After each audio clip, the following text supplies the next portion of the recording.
Hey everybody, we're going to be unboxing and reviewing the all-new Legacy Collection Diplodocus. This has been a big mess to get.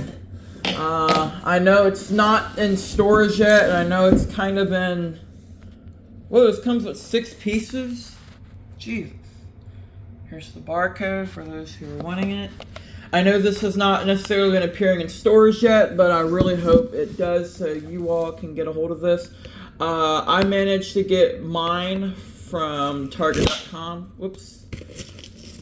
I'm trying to think. I don't know when or where this will be available outside of the US, but again, I got this off of Target.com. I know it's kind of been going in and out of stock, so just all I can say is keep your eyes open for it, because it might come back in stock, it might not. Not sure, really surprised that I was able to get this early in the day, because I know I went out to Target on the 29th on the street date for this, and they said no store in my entire tri-state area had these, so I'm like, I guess the stores just never got them in, and I'm having my shoulder, having a very hard time taking these pieces out. Okay, alright, I got it. Sorry, Delana. Here you go. You can play with that box if you want. Alright, let's put this together now.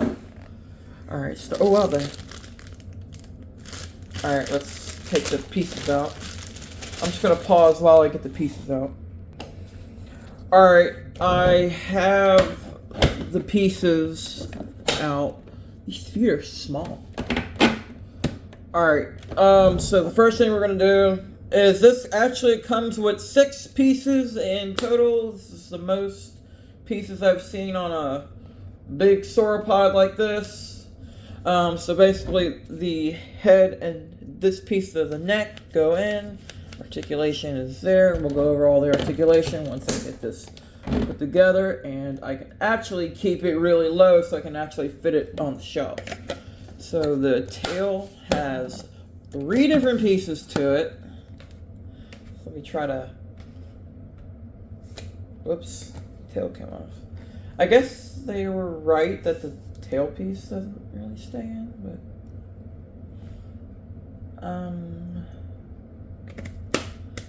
Yeah, they're right, this tail piece isn't staying in. Like, it comes right out, literally right out like that. I honestly might have to glue this in. Unless I'm putting it in wrong. I'm definitely not. So, this is what they were saying about the review. There's a written review on the Target site for this. Is that the tail piece doesn't stay in all the way. So, if it's just that little tiny piece at the end, I'm not too worried about it. Okay, that didn't sound good. I gotta find a way to put this in. Crap.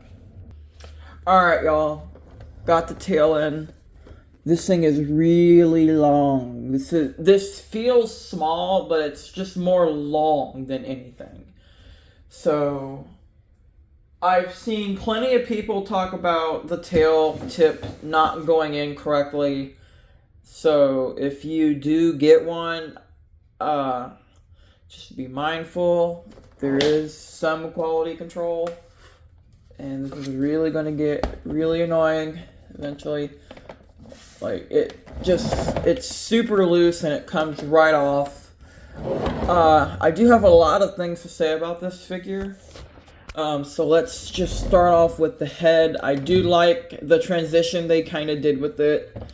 Although I kind of wish they could have put this brownish black color that goes all the, I can do like that. There you go. That goes all the way down, at least towards the end of the tail, but they kind of did take some of that brown at the very tip of the tail.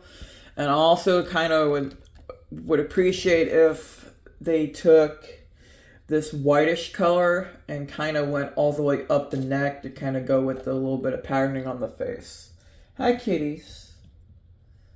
No, don't do that. They're trying to bite off the tail. So let's go over articulation real quick. This is basic for most of your sauropods. The jaw can...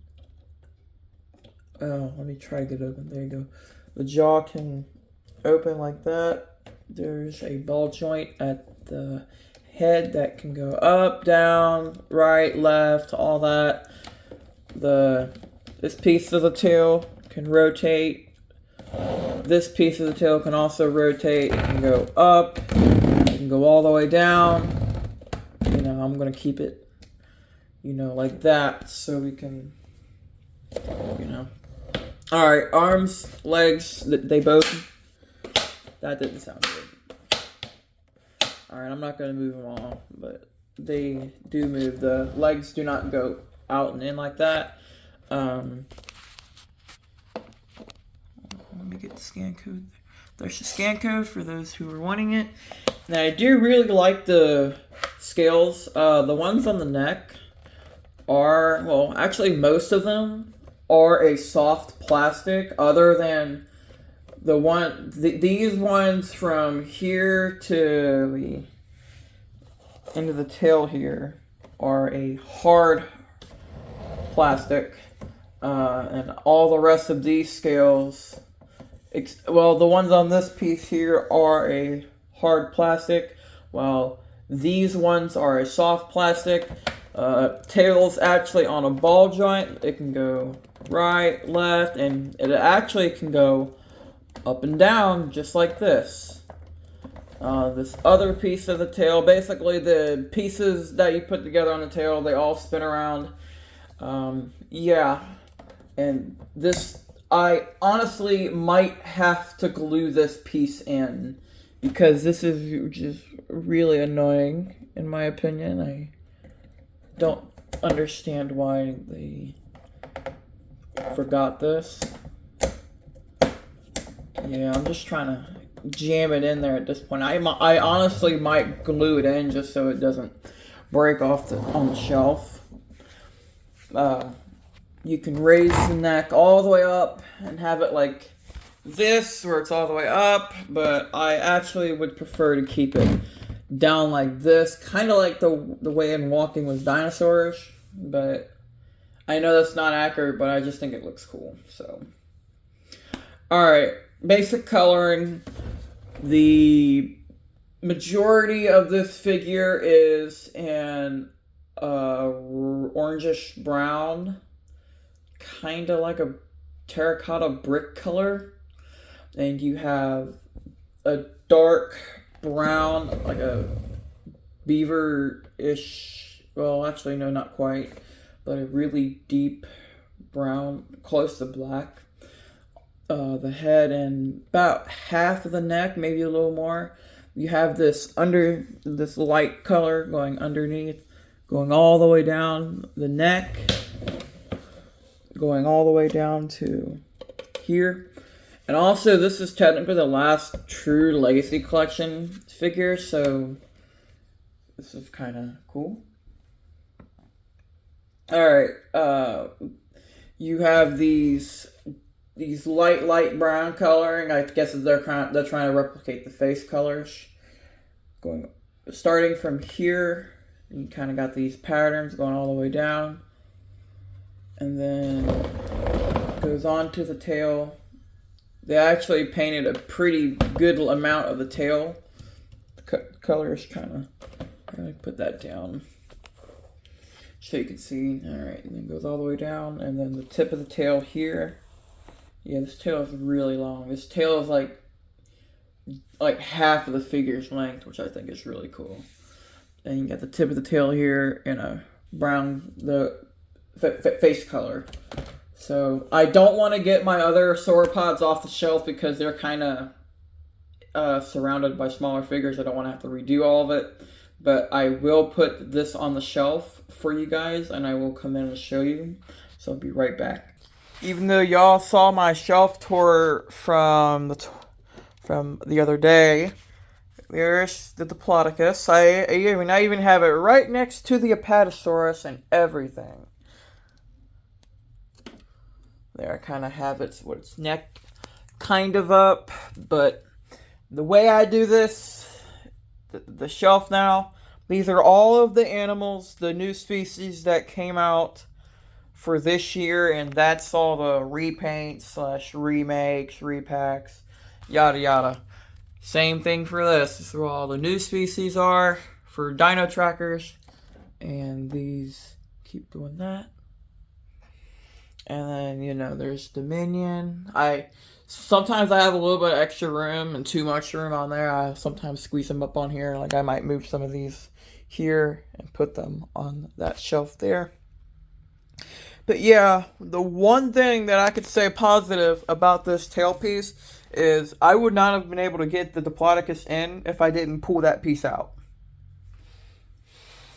So yeah, this is my shelf. The only other thing that's not on the shelf that goes with this is the Brachiosaurus, and I kind of keep it with all these other ones. Like these are all the dino rival species. I even have all the Fallen Kingdom ones. And all these are like the first figure release, or the more screen accurate ones. So yeah, I'm going to get off here. I'll see you guys. I'm going to scan bait later, so if you watch that, I'll record in a little while. See ya.